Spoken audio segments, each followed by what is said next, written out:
আমরা অনেক সময় জীবনে ১ম চাকরি-বাকরির জন্য যখন এপ্লাই করা স্টার্ট করি, তখন অনেক ক্ষেত্রে আমরা অল্প কিছু চাকরি-বাকরিতে এপ্লাই করার পরে একটু হাঁপায় যাই। আমরা মনে করি যে ৮টা-১০ টা চাকরিতে এপ্লাই করছি, তারপরে আমাকে ইন্টারভিউতে ডাকে না কেন? আমি কেন চাকরি-বাকরি পাচ্ছি না? বা ইন্টারভিউতে যেয়ে আমি হয়তোবা ১টা-২ টাতে ইন্টারভিউ কল পাইছি, বাট ওখানে চাকরি-বাকরি তো হচ্ছে না। তো এরপরে আমরা হতাশ হয়ে দেখা যায় যে এপ্লাই করে অনেক ক্ষেত্রে বন্ধ করে দেই।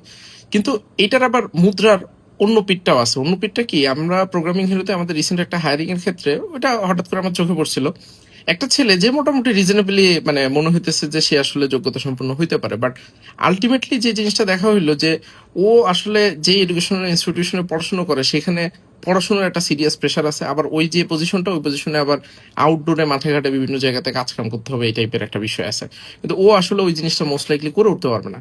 এখন ও কিন্তু যোগ্যতা সম্পন্ন হওয়া সত্ত্বেও দেখা যাইতেছে যে ওই রোলের জন্য ওকে হায়ার করা একটু ডিফিকাল্ট হয়ে যাইতেছে। এখন প্রত্যেকটা কোম্পানিরই এরকম ডিফারেন্ট ক্রাইটেরিয়া অনেক সময় থাকে। যে হয়তোবা সে ভাবতেছে যে আমি ওই এডুকেশনাল ইনস্টিটিউশনে একটা পারসনকে হায়ার করব। মানুষজন সিরিয়াস রকম ভাবে বায়াসড।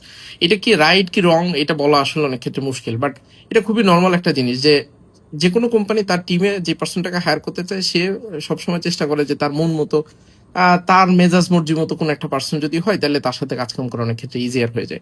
এখন এই যে ছেলেটার কথা বলতেছিলাম যে আমাদের এখানে এপ্লাই করলো, এখন ও যদি মনে করে না আমার তো প্রোগ্রামিং হিরোতে চাকরি হইলো না, তাহলে আমি আর কোথাও চাকরি বাকরির জন্য এপ্লাই করবো না, এই দেশে চাকরি বাকরির জন্য এপ্লাই করলে হয় না। কিন্তু হয়তো বা ওর জন্য বেটার একটা অপরচুনিটি অন্য জায়গাতে ওয়েট করতেছে। সুতরাং চাকরি বাকরির জন্য এপ্লাই মানে অনেক ক্ষেত্রে আবার আমরা এটাও মনে করি যে আমি একটা জায়গা থেকে রিজেক্টেড হইলাম, ওরা তো আমাকে রিজেক্টেড মেইলটা দিল না। প্রত্যেকটা চাকরি-বাকরির ক্ষেত্রে দেখা যায় যে ২-৩০০ মানুষ চাকরি-বাকরির জন্য এপ্লাই করে। সেখান থেকে শর্টলিস্টেড হয়ে একটা নাম্বার অফ পিপল আসে।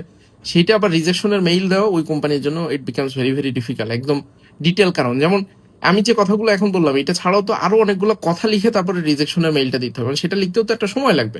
তো প্রত্যেকটা কোম্পানিতে তো এইচআর এর এত ডেডিকেটেড পারসনও নাই যে ধরো এত ডিটেইল করে।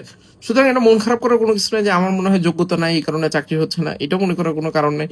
তোমার জাস্ট যে কাজটা করা দরকার সেটা হইতেছে এনাফ চাকরি-বাকরিতে তুমি এপ্লাই করা স্টার্ট করে দাও এবং কন্টিনিউয়াসলি অ্যাপ্লিকেশনের ভিতরে থাকো, ইন্টারভিউ দিতে থাকো, ফেইল করতে থাকো। মিনিমাম ৮০, ৯০, ১০০ যতগুলো প্রয়োজন হয়। চাকরি-বাকরিতে ইন্টারভিউ দেওয়াটাও একটা বড় এক্সপেরিয়েন্সের বিষয় বলে আমার কাছে মনে হয়। তুমি এখন পর্যন্ত লাইফে কতগুলা চাকরি-বাকরিতে এপ্লাই করছো সেটা কমেন্টের ভিতরে জানাই দিতে পারো।